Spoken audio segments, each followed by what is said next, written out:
अन्य समाचार पर बात करीશું ગીર સોમનાથથી। ગીર સોમનાથમાં વિશ્વ પ્રસિદ્ધ પ્રથમ જ્યોતિર્લિંગ શ્રી સોમનાથ મહાદેવના સાનિધ્યમાં હવે આસ્થા સાથે જ્ઞાન અને કલાનો સંગમ પણ જોવા મળી રહ્યો છે।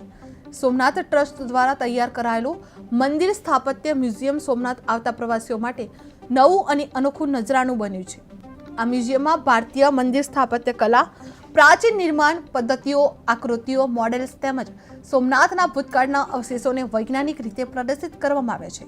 માત્ર 5 રૂપિયાની નજીવી ફી સાથે આ મ્યુઝિયમ આવનારી પેઢીને સનાતન સંસ્કૃતિ અને ભવ્ય વારસાની ઓળખ કરાવે છે। જે સોમનાથમાં મંદિર સ્થાપત્ય મ્યુઝિયમ બનાવ્યું છે, જે આકર્ષણ બન્યું છે, જે આસ્થા સાથે જ્ઞાન અને કલાનો સંગમ જોવા મળવાનો છે। જે ભારતીય મંદિર નિર્માણ કળાનું વિશેષ દર્શન કરવા મળશે, જે પ્રાચીન અવશેષો અને મોડેલ્સની ઇતિહાસ રજૂ કરવામાં આવશે, જે 5 રૂપિયામાં સંસ્કૃતિ અને વારસાનો અનુભવ જોવા મળશે।